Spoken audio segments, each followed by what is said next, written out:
Arizona State's first Power 5 game of the season, the Sun Devils fall to Oklahoma State 27-15 here at Mountain America Stadium to move to 1-1 on the year.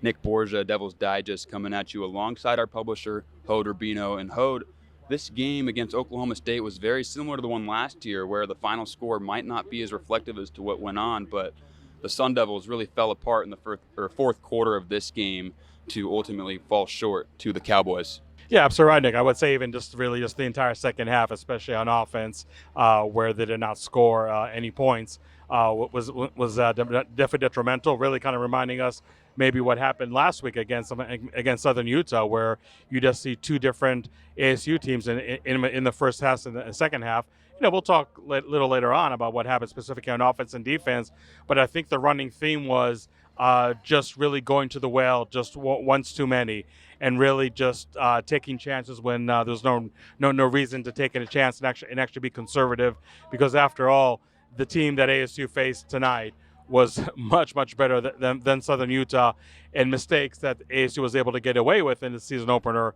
were absolutely punished and punished severely tonight against Oklahoma State. So on the offensive side of the ball, his team put up 15 points in the first half and then didn't hear from him again for the rest of the game. What did you see on the offensive side? Well, look, I mean, there definitely was a big blow for the offensive line with right tackle Emmett Boley going down, and I'm sure that the folks watching the game either on TV or here in the stadium noticed that there was almost no plays that were run to the right side of the line. Everything was run to the left. And yes, ASU was able to, definitely find some success over there. And sure, they were able to get away with it for the first half. But I think just halftime adjustments, which is an aspect that sometimes I think people tend to overlook, or maybe think that it's really, hyperbolic. But nonetheless, I just felt that ASU and Oklahoma State, for that matter, just came out of the locker room, just told different teams from the first half, and that's why the game unfolded the way it did. You know, we'll talk in a minute specifically about offense and defense, what went wrong.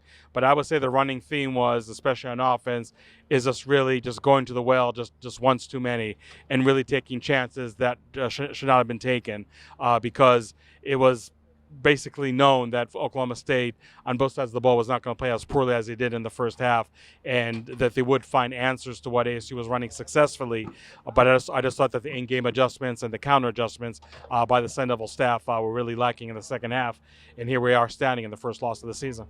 And on defense, as we kind of suspected, the Cowboys did throw out all three of their quarterbacks that debuted last week, and that might have made things tough for the Sun Devils on defense. Again, a really strong first half, but once the second two quarterbacks came in throughout the rest of the game, the Sun Devils were not able to hold back any of them. Well, it really was an up and down game, I think, for the defense in the second half. I mean, yes, that first drive in the third quarter, they're probably dismayed by the offense receiving the kickoff in the second half and going 3 and out, and then seeing Oklahoma State score on them on that first drive. But I thought that, from there on out, the defense really was able to hold their own. I mean, they held Oklahoma State to a field goal later in the fourth quarter. Another field goal attempt by Oklahoma State was actually, no good. So they really kept the game at arm's length as much as they could. But I've always been a big believer that if the defense is playing well and the offense is not responding in kind, is not moving the chains, let alone not putting points on the scoreboard, that the defense eventually is going to crumble. So I think that's what we saw. I also need to give a lot of credit to the Oklahoma State run game. They had 0 rushing yards in the first half, and granted 2 sacks by B.J. Green during that period. And B.J. Green, by the way, was outstanding today, probably his best game as a Sun Devil. The Oklahoma State definitely made their adjustments in the run offense, and were able to post 115 yards, in the second half. Maybe not a gaudy number, but when you have one aspect in the first half that's absolutely going nowhere for you, in the second half you're able to almost run at will at Arizona State. That was really huge. But going back to the ASU offense, I just feel that the play calling in the second half really left a lot to be desired. ASU was just rolling the dice a lot with going third and short, fourth and short, going with the direct snap to Cam Scatterbo, having Jalen Conyers line up on center, trying to push the pile. And sure, I mean, that did work in the first half, but I don't know why there wasn't a little more creativity by the staff in the second half to maybe dig into another section of your playbook and try other plays that would have success and catch Oklahoma State off guard, just like you did in the first half with those two plays that I mentioned. Jaden Rashada, I mean, maybe it's starting to be a point of concern then in the second half. Is just a different quarterback altogether and in an adverse way than he is in the first half. We saw it last week against Southern Utah, and we saw it tonight against Oklahoma State. Now, I will definitely state the fact that the play calling on offense left a lot to be desired. I'm not only talking about the short yardage situations, but I'm talking about on 2nd and 2, for example, trying a screen pass to travel with the ball traveling 20, 30 yards across the field.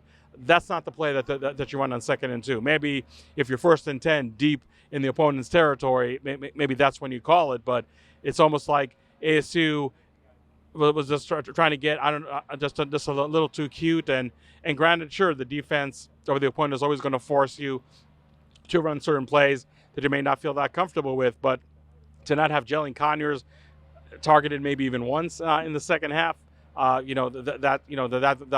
really something that hurt Arizona State. And sure, I mean, you can't pin it all on Rashada. There was a drop by Xavier Guillory on the 3rd down pass that I think could have made a ton of difference in this game and maybe even put it in the W column, for Arizona State. So I just think that the film session this week is going to be just as ugly as it was last week after the Southern Utah win.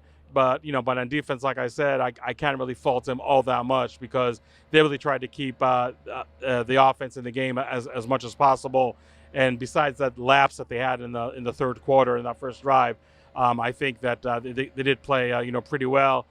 We said in our preview, Nick, this was a winnable game against a Power 5 opponent. This victory here would really move the needle and really make you forget about everything that you saw against Southern Utah. And there definitely was a lot of negative to look at that game. So it's really a shame that ASU was not able to come away victorious. And here they are sitting on 1-1 and really having maybe as many questions, if not more, than they had after their first game against Southern Utah. So as you just said, this team sitting at 1-1, a lot of questions to be answered as they head into week 3. What do you think needs to be the point of emphasis for the team as a whole as they prepare for probably not much easier of an opponent in Fresno State? Yeah, well, Fresno State, first of all, had to sweat bullets in a double overtime win at home against even Eastern Washington. So I don't know if Fresno State is really coming up here high-stepping into Tempe next Saturday. But I just think for ASU, their play calling on offense definitely has to be revisited in a major way. And, they showed really a lot on tape for Fresno State to chew on. And they're just going to have to be creative, but also really be creative in a smart way and put Jaden Rashada, a true freshman quarterback, in much more comfortable situations in the second half when the opponent is going to come with their own halftime adjustments. So I just think that on offense, they're taking a very, very deep look at what went wrong because there really was plenty to go wrong.